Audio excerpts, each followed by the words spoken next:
दिनै गोसोआव जोबोद गोजोननाय मोनदों जे रायजोफोरनि जे उसुबिदा हान्था मेला खालामनो थाखाय बेखौ जों दिनै सुफुंनो हानाय रोखोमै मोनसे अबस्थायाव जों फैदों।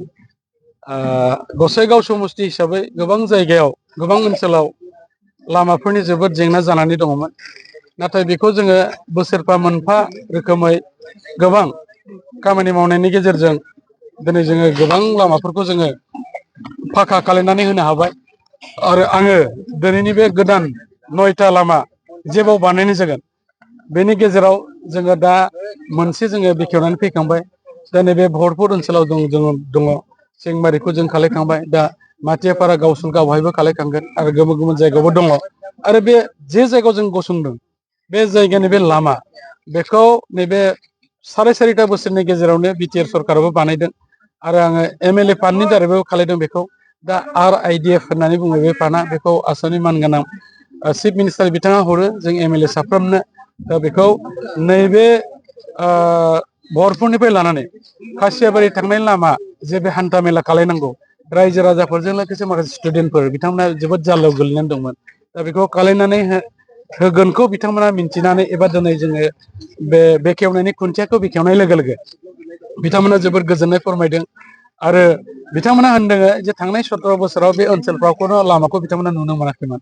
दा आथिखालाव 5 बोसोर बे बिटिआर सरकार आरो आसाम सरकार थानायनि गेजेरजोंनो गोबां लामाया बेवहाय लुफुंजाबाय। दा बुंनो थाङोब्ला नैबे 5 बोसोरनि गेजेराव आङो खमैब्लाबो दिनैनि बे बेखेवनायजों लानानै 50तासो लामाखौ एमएलएनि आवथायाव थानाय जुरिसडिक्सनाव आं होनो हादों। आरो बेवहाय आंहाबो गोजोननाय दं आरो आं बेनिखायनो सरकारखौबो थेंक्स होदों। आरो लोगोसे रायजो राजाफोरनि जेसेबां जेंनाफोर दं बेखौ सुस्रांनो थाखाय जों आवगायदों। लोगोसेयैनो मानगोनां प्रमद बर' बिथाङाबो काउन्सिलनिफ्राय जेसेबां लामा बानायनांगौ दं जेरावहाय गाज्रि लामाफोर दं बेखौ बिथाङा मोनसेबा मोनसे खालायदों। आरो बे ओनसोलावबो गोबां जोंनि बिटिआर सरकारनिबो लामाया जाफुंबाय। आरो जोंनि थांखिया जाबाय जौगानाय, खौसेथि आरो गोजोन। बेखौ लानानै जों जिहेतुके दा खामानि मावगासिनो दं।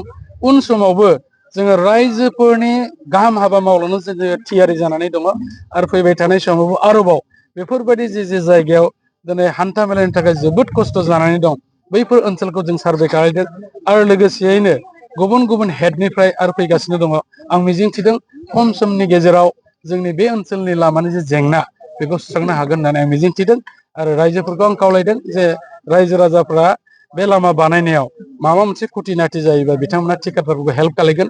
खारन दिनैनि तारिखाव जुदि लामा खालायनांगौ जायोबा 19.5 फुट लामा बेवहाय गोनांथि दङ।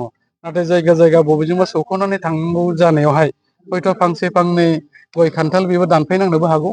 दा बिथांमोना बेखौ होनदों जे जोंनाव जेबो समस्या जानाय नङा, बिथांमोना क्लियार खालामनानै होगोन। गतिके बे लामाखौ बे रायजोफोरनि थाखाय इयुनाव मोजाङै बाहायथों बेखौ कामना खालायनाय जाबाय। आरो दिनैनि जे हाबाफारि जोङो जायगा जायगा लामा बेखेवनाय हाबाफारिखौनो दिनै सानसे लानाय जादों। जोङो दा सेंमारि अलरेडि खालायखांबाय। दा जोङो नैबे भरतपुरनिफ्राय लानानै बेयो बै मोनसे खासियाबारि होननाय लामा जायगासिम बेयाव कानेक्सन जाहैगोन। आरो जोङो दा थांगासिनो दङ माथियापारा आरो गावसुलका रड, बेखौ जों खालायगोन। आरो माखासे दं दिनै हाजोबनाय नङा, जोङो पर्जायक्रमै बेखौ बानायलांबाय थासिगोन।